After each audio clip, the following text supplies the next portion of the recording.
Okay, hi everyone. New hobby update. I finished up this unit of cavalry, Polish cavalry. I don't think I showed these guys yet on the channel. I know I think I posted them on Instagram, but not here. So these are the Pancerni, and I gave them a nice banner with the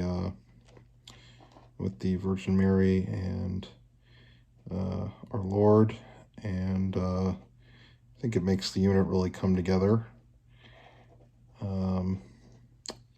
Yeah, and I just gave them a simple, kind of red dominant scheme. I don't know if that's super historically accurate, but um, part of this is also like I want to use these figures as part of a convention game, and giving these units kind of a discernible, um, color scheme just to make it simpler for gaming purposes is kind of my goal.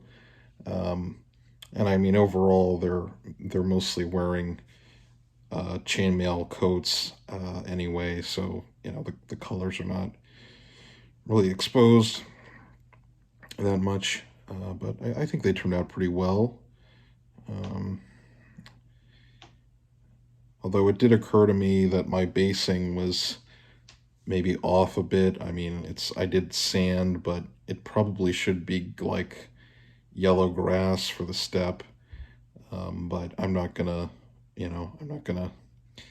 agonize over that at this point. I mean, if it's sand, it can be broken ground or whatever. Um, yeah, uh, that's uh, that's what I've got there because the goal with all my projects is to ideally have a painted army ready to play, and yeah, so and then I started work on the Polish infantry. So I saw some reenactor pictures of this period from Poland itself on the internet, and also some artwork.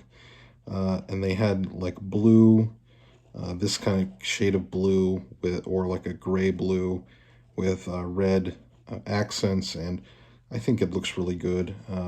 Nice contrast, um, and kind of similar to like what the Janissaries wore, but this was kind of the soldiers' dress in Eastern Europe, Central Europe at this time, and these guys would have been called Hajduk, which was just kind of the term in Hungarian, and I think in Polish also for just kind of a soldier like this, but they all have muskets. Um, this guy, I need to order the brass wire spears to give this guy the banner. But I mean, other than that, this command group is done, and I've got enough for 2 additional units, and I think I'm making pretty good progress. A lot of the sometimes I get kind of down, and I don't really have a lot of energy to paint, but I think I'm starting to get going again. Because the rest of stuff I got on the bench is this is Polish in the back. Those are Wallachian infantry and a couple, or Wallachian cavalry, and then a couple more infantry. Got more Pancerni back there, and then the rest of the stuff is Safavid Persians and Ottomans. But I'm planning to use for this project, I'm planning to use the Persians as like either steppe levies for the Ottomans, or just Eastern Anatolian troops. The only thing that's kind of unique that I probably won't use for the Setsora armies is these guys, these Tajik archers from Khorasan. I mean, they're for the Safavid army, and see if I can get it to, let's see if it'll focus. Yeah, and these are dismounted Tajik archers, which I think look really cool. The Tajiks are from, well, today they live in Tajikistan, the country, and they live also in, actually they make up a pretty large portion of Afghanistan, so like northern Afghanistan, and they speak a Persian language. So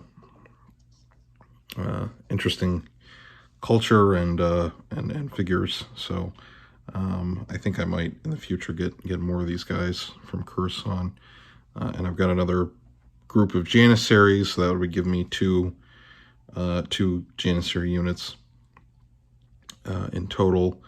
And yeah, and then once I think I get all of this stuff done, which I'm really trying to shoot for, is to get the next step is so I need the Tatars for the Ottomans, and I need Cossacks, and the Cossacks for the Polish side.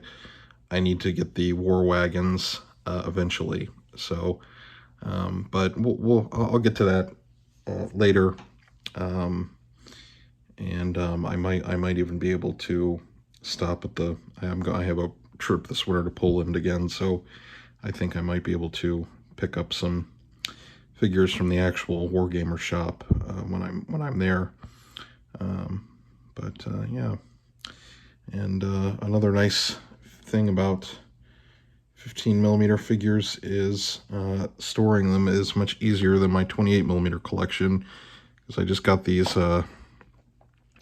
boxes with the snap top lids from the store, and you know, these figures fit inside just fine, so pretty nice. And then while I'm here, you know, I like to use the wet palette, but I've found it's just easier.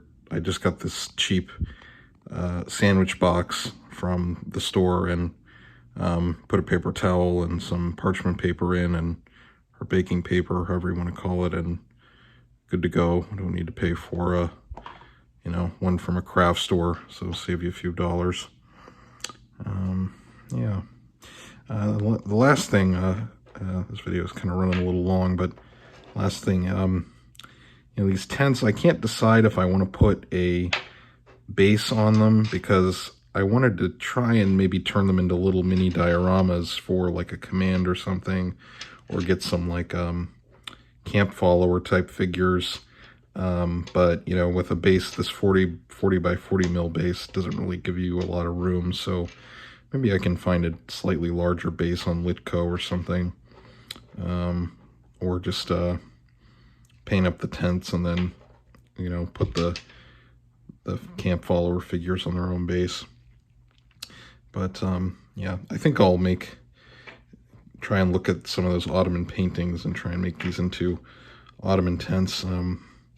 They're not quite the same, you know, like an Ottoman tent should be round, but I can't really find anyone that makes those, unless I, you know, look online for like a 3D print solution or something. But yeah. Okay, well, I hope you found this interesting, and thanks for watching my videos, guys. I almost have 400 subscribers, so thanks everyone, and I always appreciate the comments and the support, and I appreciate it. So thanks for watching.